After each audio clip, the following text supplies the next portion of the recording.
네, 제가 발표를 할 내용은 지난 저희가 민간 기업인 테크빌 교육이 지난 1년간에 819명의 선생님과 그 다음에 667개 학교 대상으로 해서 에듀테크를 어떻게 하면 활용을 극대화시켜서 활성화를 시킬 수 있을까라는 모험과 도전의 이야기를 여러분들께 좀 설명을 드리고자 합니다.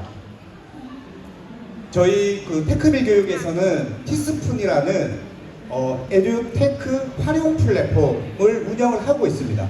현재 15개 에듀테크 기업과 MOU 체결을 하여서 이 에듀테크 기업들과 함께 저희는 무료 체험단을 운영을 하고 있으며 그 다음에 실시간 라이브 연수, 그 다음에 직무 연수, 자율 연수 등 선생님들이 학교 현장에서 에듀테크를 활용할 수 있는 능력에 초점을 맞춘 형태로 해서 저희가 플랫폼을 운영을 하고 있습니다. 그럼과 동시에 공교육에 가장 빠르게 에듀테크들을 안착시키는 그런 역할들을 하고 있다라고 보시면 될 것 같습니다. 저희가 이렇게 에듀테크에 집착하고 에듀테크의 활용성을 극대화시키려고 하는 이유는 저희가 지난 2년 팬데믹이라는 이제 코로나 시대가 왔잖아요. 이거는 너무 많이 들어서 여러분들도 다 아시고 계시겠지만 그 팬데믹 기간 동안 기초학력 부진, 그 다음에 학력 격차가 벌어지고 대도시와 읍면 지역의 지역 격차가 극명하게 이제 벌어지게 되는 것들을 만들었죠. 그러면서 공교육에 대한 불신들이 이제 많이 생겨나게 됩니다. 그러면서 교육청과 교육부, 우리나라 공교육에서는 이것을 해소하기 위해서 디지털 대전환으로 넘어가고 있는 거죠. 교육의 대전환을 하고 있는데 이 대전환을 하기 위해서 교육청, 교육부들은 첫 번째로 했던 것들이 어떻게 보면은 에듀테크 통합 플랫폼들을 구축하는 작업들부터 진행이 되었다고 보여집니다. 그래서 다양한 교육청들에서 자체 구축으로 인해 다양한 이제 통합 플랫폼들을 구축을 했었고요. 근데 실질적으로 지금 저희가 여러 가지 설문조사나 학교 현장의 선생님들의 의견을 받아보면 이 통합 플랫폼이 성공적으로 이루어진 곳은 없다라고 보여집니다. 냉철하게 판단을 하면은 수십억, 수백억 원의 이제 예산을 들여서 만든 이런 플랫폼들이 아직까지는 활성화되지 않았다라고 보여지고요. 그 다음 저희가 한 5, 6년 전부터 해서 18조 5천억이라는 예산을 가지고 학교 공간혁신 사업이 시작이 되었는데 이런 공간혁신은 5년 전에 한 메이커스페이스라는 공간을 구축하기 위해서 전국적으로 많은 학교들이 교실당 1억 이상의 비용을 가지고 이제 메이커스페이스를 구축을 했고 최근에는 지능형 과학실, 지능형 수학실 이런 것으로 해서 공간혁신 사업이 많이 진행이 되고 있습니다. 하지만 이렇게 공간혁신이 된 곳에서 정말 그 공간의 취지에 맞는 수업을 할 수 있었을까요? 저는 그것도 아니라고 생각이 듭니다. 그리고 지금 디지털 대전환이 되면서 지금 또 가장 핫한 정책 중에 하나가 1인 1 디바이스입니다. 1인 1 디바이스도 수천억 원의 예산을 들여서 지금 학교 현장에 학생당 한 명에게 이제 디바이스를 제공하고 있는 사업인데요. 이렇게 하드웨어가 주어졌지만 실질적으로 수업할 수 있는 소프트웨어들이 제공이 되지 않으면서 이 디지털 정책 자체도 지금은 조금 이제 제가 봤을 때는 좀 실패로 돌아가지 않았나, 사용률이 너무 저조하지 않은가 이런 생각들을 했습니다. 그래서 지금까지 이제 공교육, 교육청에서의 프로세스들을 보면 탑다운 방식으로 해서 많이 내려오고 있어요. 그래서 이렇게 되는 전략들이 성공적으로 끝난 것이 없다라고 저는 냉철하게 판단합니다. 그래서 지금까지의 프로세스, 에듀테크를 활성화하기 위해서 진행됐던 프로세스들을 보면 거창한, 그 다음에 거대한 플랫폼 구축 중심으로 해서 이루어졌습니다. 그리고 저 플랫폼을 구축을 함과 동시에 선도학교라든지 선도교사들을 만들어서 저 플랫폼의 활용성이 좋다라는 그런 다양한 우수 사례들을 모집을 하는 것으로 이런 프로세스들이 항상 유사하게 흘러왔다라고 생각이 들고요. 그런데 그런 선도학교, 선도교사들이 실질적으로는 그 활용성이 좋다라는 것을 주변 학교라든지 이렇게 전파를 해야 되는 역할, 의무가 있다고 생각이 들지만 실질적으로는 선도 학교에서 끝나버리게 되는 경우들이 상당히 많았습니다. 그래서 선도 학교의 선도 교사들은 선도 학교에 있을 때만 선도 교사의 역할을 할 수 있고 다른 학교로 옮겼을 때는 결국 다시 원점으로 되돌아가는 형태들이 이제 지금까지 계속 반복적으로 이루어지고 있는 느낌들을 많이 받았습니다. 그래서 저희는 반대로 생각을 했습니다. 위에서 내려올 것이 아니라 교사들에게 디지털 전환이라는 그것을 왜 해야 되는가, Y에 대한 이해도를 올리는 작업들이 최우선적으로 진행이 되어야 된다라고 생각을 하고 있고요. 그래서 디지털이 전환이 되었을 때 교사의 역할이 지금처럼 단순 지식을 전달하는 전달자의 역할이 아니다라는 거죠. 그런 것들을 확실하게 공감대를 형성한 다음에 실제 수업에서 필요한 에듀테크를 가지고 수업할 수 있는 활용 능력을 키워야 된다라고 생각을 합니다. 그렇게 해서 활용 능력이 생기게 되면 다양한 에듀테크들을 이제 사용할 수 있게 되잖아요. 그러면 당연 자연스럽게 디지털 전환에 대한 활성화가 이루어진다라고 생각을 하고 있고요. 그때 그들의 니즈를 반영한 플랫폼을 구축하는 방향이 맞다라고 저희는 생각을 하였습니다. 그래서 저희가 어떻게 하면은 에듀테크 이 생태계를 활성화시킬 수 있을까? 캐리스에서도 이 조사를 했었습니다. 캐리스에서도 했지만 저희도 나름대로 다시 조사를 한번 해봤습니다. 조사 내용의 첫 번째로 에듀테크 활용을 위해서 무엇을 지원해줄까? 캐리스도 동일한 질문으로 이제 했었고요. 설문은 거기서도 거의 유사한 대답이 나왔습니다. 첫 번째는 활용 연수를 해달라는 게 가장 많았어요. 에듀테크를 쓰기 위한 예산을 내려주고 에듀테크 통합 플랫폼을 보내주기보다는 에듀테크를 먼저 활용할 수 있게 연수를 해달라는 요청이 가장 많았고요. 그 다음에 다른 선생님들의 우수 사례를 알려달라. 학교 현장에서의 활용 사례들을 좀 공유해달라는 얘기가 가장 많았습니다. 그 다음에 소속 교육청에서 제공한 에듀테크 플랫폼이 있는가? 라는 질문을 했었는데 한 33, 4% 정도의 선생님이 소속 교육청에서 준 통합 플랫폼이 있다라고 대답을 하셨습니다. 그러면 그 에듀테크 통합 플랫폼을 얼마나 자주 이용하는가에 대한 질문을 했는데 대부분 1위가 단 한 번, 딱 한 번 사용해 봤다라는 얘기들을 가장 많이 해주셨고요. 그 다음에 뭐 한 학기에 한 번. 그래서 저희가 수십억, 수백억의 예산을 들여서 만든 이런 통합 플랫폼들이 딱 한 번 사용하기 위해서 저희가 구축한 것들은 아니잖아요. 그래서 이 지금 제공한 통합 플랫폼의 장점에 대해서도 설문을 한번 해봤습니다. 그때 나왔던 대답이 없다가 2위였어요. 지금 제공된 플랫폼의 장점은 없다. 그 다음에 1위는 수업 활용 콘텐츠가 있어서 좋았다라는 대답이 있었습니다. 하지만 이거의 반면에 단점에 대해서 질문을 했는데 단점에서 2위가 수업 활용 콘텐츠가 없다였어요. 즉 수업 활용 콘텐츠가 제공되는 모습은 좋았으나 실제 수업을 하기에는 너무 부족했다라는 이야기가 될 것 같고요. 그 다음에 통합 플랫폼인데 에듀테크에 대한 정보가 없다라는 얘기가 가장 많은 선생님들이 지적을 해주신 상황이었습니다. 즉 이 말은 저희는 지금 현재 수십억 수백억의 예산을 들어서 거창한 빈 껍데기를 만들었다라고 생각이 들고 이 핵심 알맹이가 없는 채로 지금 공급이 되고 있다. 이것을 선생님이 채워라 라는 형태들로 지금 내려오고 있다라고 저는 그런 생각이 들었습니다. 그래서 이렇게 큰 예산들을 이 거창한 플랫폼이나 무언가 하드웨어적인 것을 하기보다는 실질적인 수업에 활용할 수 있는 에듀테크를 구매할 수 있는 예산으로 지급을 해줘도 훨씬 더 활성화될 수 있을 것이다 라고 생각을 합니다. 예를 들면 모 교육청에서 전체 그 반내에 있는 중학교, 고등학교 학생들에게 AI, 인공지능 수학학습 프로그램을 사용하라라는 예산이 나왔는데 전체 학생이잖아요. 저희가 계산을 해보니까 중학교 학생 한 명당 월 580원 정도, 고등학교는 학생 1인당 390원 정도의 예산이 떨어졌습니다.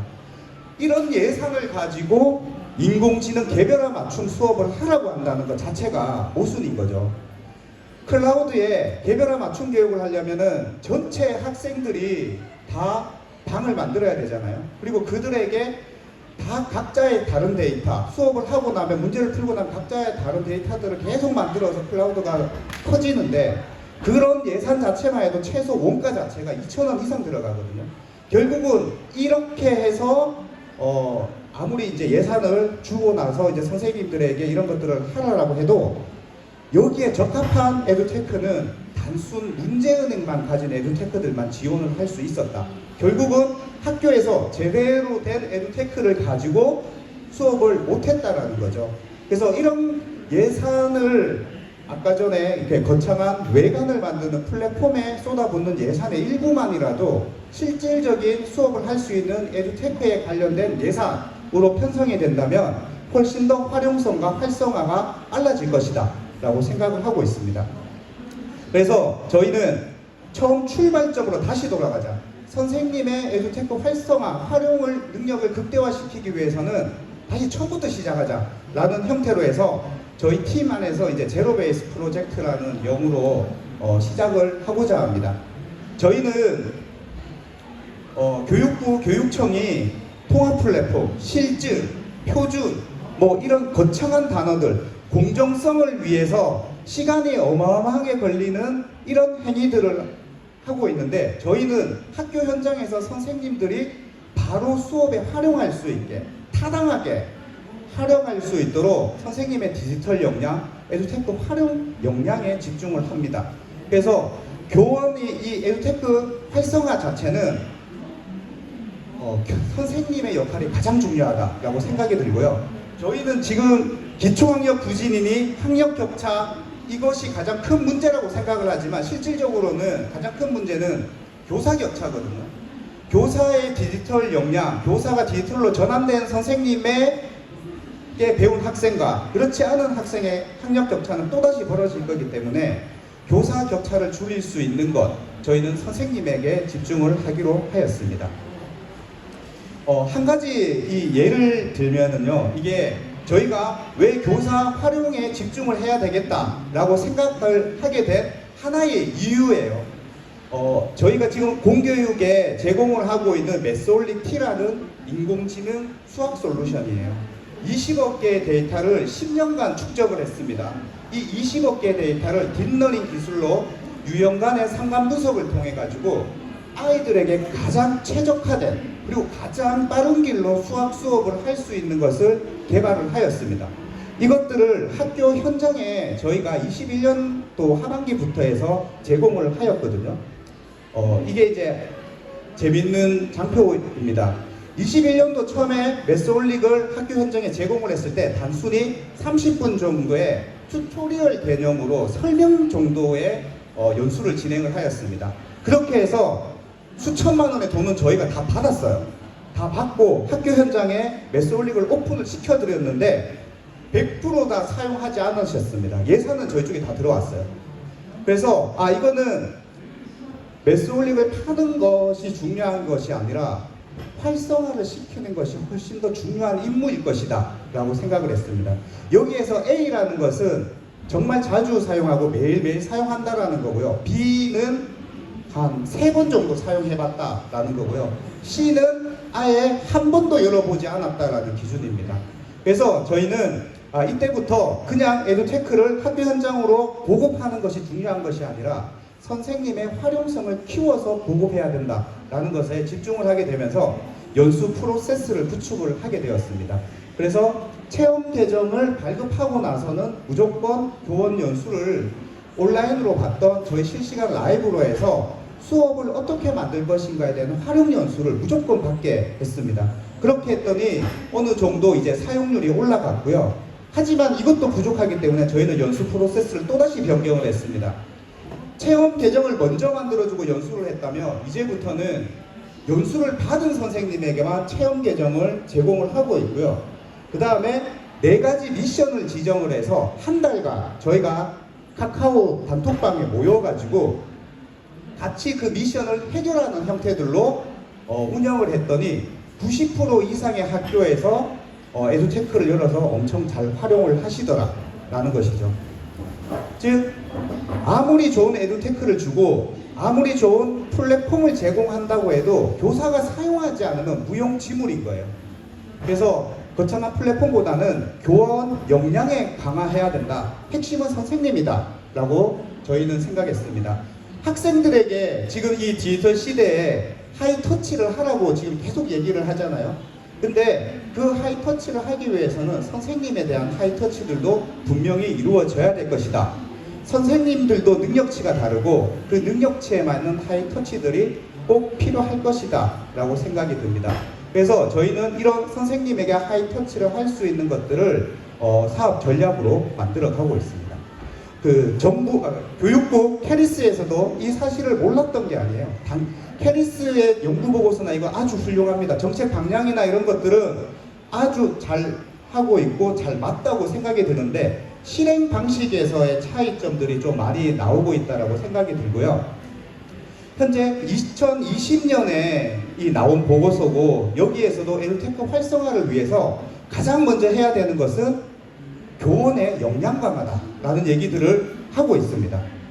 그래서 이것도 2020년에 시작이 되어서 지금 한 2년 정도까지 해서 한 40억 원 이상의 예산을 들여가지고 배움 놀이터라는 지금 교사들만의 개별 맞춤 연수원을 오픈하는 것으로 알고 있습니다. 23년 1월부터 진행이 되고 있고요.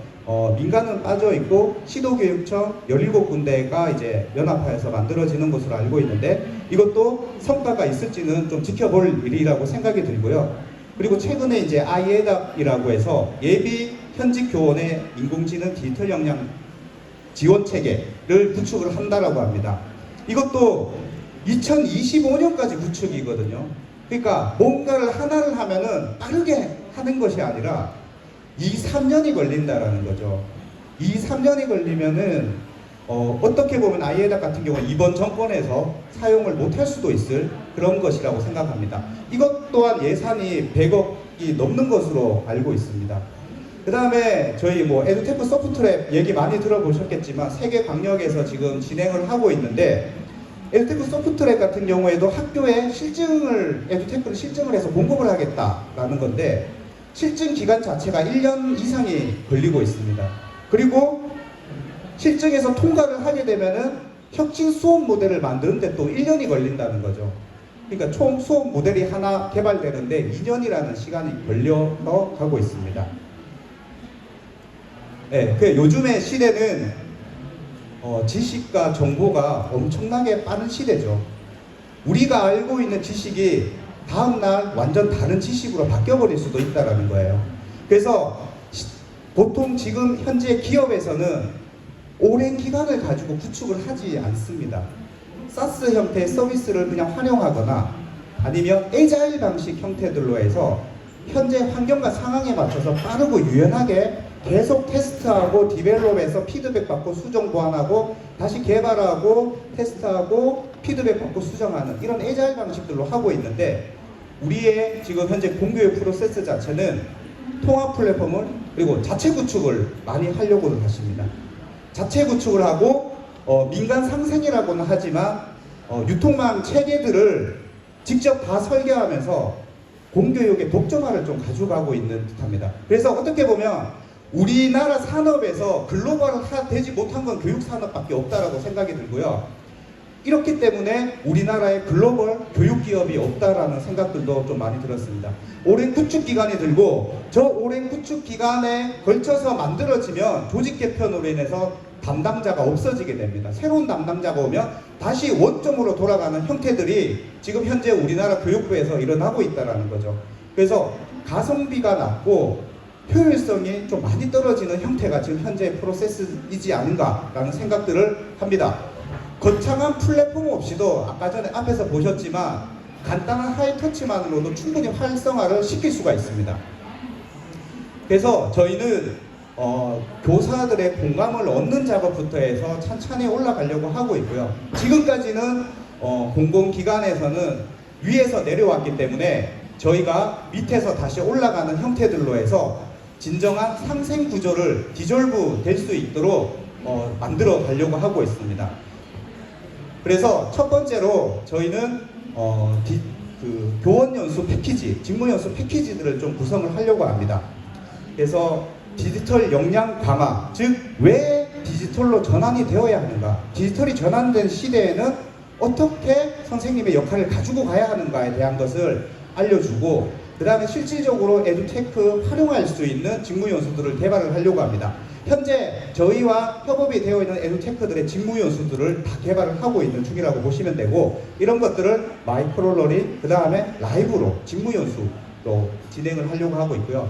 정령적인 연수와 비정령적인 연수들을 섞어서 선생님들이 실제 활용성을 높일 수 있는 작업들을 하려고 합니다. 그리고 앞에서 말했지만 선생님의 수업 사례, 성공 사례들을 365일 계속 알려드리려고 하고 있습니다. 그 다음에 저희 업체들 15개 업체, 지금 올해까지 50개 이상의 업체들이 저희와 이제 협업을 할 건데요. 그 업체, 에듀테크 기업에서 인정한 디지털 배지를 만들어서 공급을 하려고 합니다. 이 배지는 단순히 연수를 들었다고 해서 제공하는 것이 아니라 실제 학교 현장에서 활용한 선생님에게만 부여되는 배지로서 선생님의 디지털 레벨을 측정할 수 있는 도구들로 활용을 하려고 합니다. 그 다음 서울이나 이게 대도시에서는 충분히 접할 수 있는 인프라가 있지만 읍면 지역이라든지 이쪽은 에듀테크나 이런 최신 기술들을 받아볼 기회들이 일반 선생님들에게는 많이 없어요. 그래서 저희가 전국을 저희 입점사 15개 업체들과 에듀테크 업체들과 전국을 돌면서 찾아가는 체험전들을 운영을 하려고 합니다. 그리고 저희 현재 티스푼과 MOU 체결이 되어 있고 함께 하고 있는 에듀테크 기업들입니다. 이 기업들과 365일 비교 체험, 그 다음에 다양한 수업 자료들을 함께 제공해주는 작업들로 저희는 교원 중심의 활용 극대화를 시켜나갈 예정입니다. 그래서 디지털 전환의 가장 핵심은 교사의 에듀테크 활용 능력이다. 선생님을 배제한 디지털 전환은 절대 있을 수 없다라고 생각을 합니다. 자, 마지막으로 기업도와 디지털 전환에서는 절대 배제하고서는 우리나라 공교육에 대한 디지털 전환은 힘들 것이다 라고 생각을 하고 있고요. 저희 나라가 관군이 아니라 의병이 지킨 나라잖아요. 의병을 다른 말로 하면 민병대라고 합니다. 즉 민간의 병사들이 우리나라를 지켰다라는 것이고요. 지금 현재도 공교육의 디지털 대전환, 이런 전쟁을 민간에서도 엄청 치열하게 하고 있다. 그리고 공공기관에서는 민간의 그런 기술들을 잘 활용하여서 진정한 상생을 만들어서 공교육의 대전환을, 디지털 대전환을 만들었으면 좋겠습니다. 네, 이상 발표를 마치도록 하겠습니다. 감사합니다.